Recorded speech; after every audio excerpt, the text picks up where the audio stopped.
And they came over unto the other side of the sea, into the country of the Gadarenes. And when he was come out of the ship, immediately there met him out of the tombs a man with an unclean spirit, who had his dwelling among the tombs, and no man could bind him, no, not with chains, because that he had been bound often with fetters and chains, and the chains had been plucked asunder by him, and the fetters broken in pieces. Neither could any man tame him. And always, night and day, he was in the mountains and in the tombs, crying and cutting himself with stones. When he saw Jesus afar off, he ran and worshipped him, and cried with a loud voice, and said, What have I to do with thee, Jesus, thou Son of the Most High God? I adjure thee by God, that thou torment me not. For he said unto him, Come out of the man, thou unclean spirit. And he asked him, What is thy name? And he answered, saying, My name is Legion, for we are many. And he besought him much, that he would not send them away out of the country. Now there was there nigh unto the mountain a great herd of swine, feeding. And all the devils besought him, saying, Send us into the swine, that we may enter into them. And forthwith Jesus gave them leave. And the unclean spirits went out, and entered into the swine. And the herd ran violently down a steep place into the sea. They were about 2,000, and were choked in the sea. And they that fed the swine fled, and told it in the city and in the country. And they went out to see what it was that was done.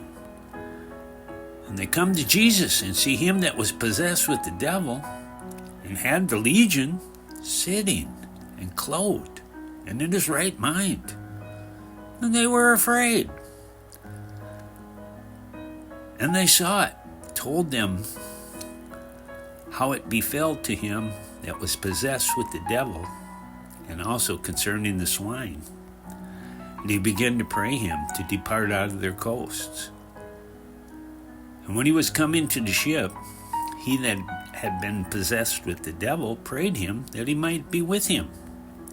Howbeit Jesus suffered him not, but said unto him, Go home to thy friends, and tell them how great things the Lord hath done for thee, and hath had compassion on thee. And he departed, and began to publish in Decapolis how great things Jesus had done for him, and all men did marvel.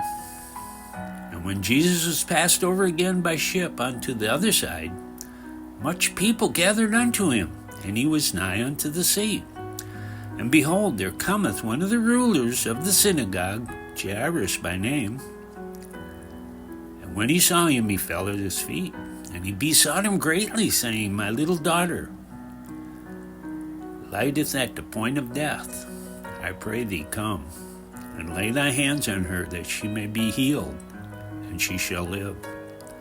And Jesus went with him, and much people followed him and thronged him. And a certain woman, which had an issue of blood 12 years, and had suffered many things of many physicians, and had spent all that she had, and was nothing the bettered, but rather grew worse. When she had heard of Jesus, came in the press behind, and touched his garment. For she said, If I may touch but his clothes, I shall be whole. And straightway the fountain of her blood was dried up, and she felt in her body that she was healed of that plague. And Jesus immediately, knowing in himself that virtue had gone out of him, turned him about in the press, and said, Who touched my clothes? And his disciples said unto him, Thou seest the multitude thronging thee, and sayest thou, Who touched me? And he looked round about to see her that had done this thing. But the woman, fearing and trembling, knowing what was done in her, came and fell down before him, and told him all the truth. And he said unto her, Daughter, thy faith hath made thee whole. Go in peace, and be whole of thy plague. And when he yet spake, there came from the ruler of the synagogue's house certain which said, Thy daughter is dead. Why troublest thou the master any further?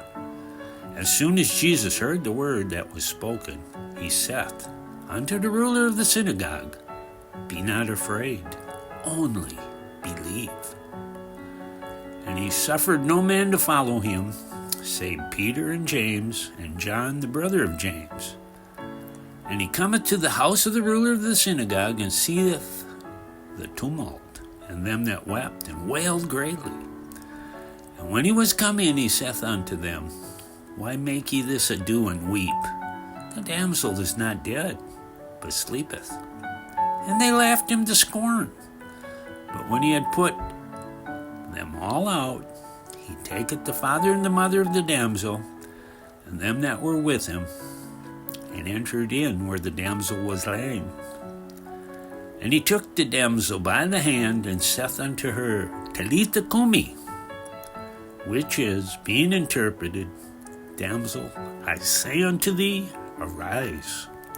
And straightway the damsel rose and walked, for she was of the age of 12 years.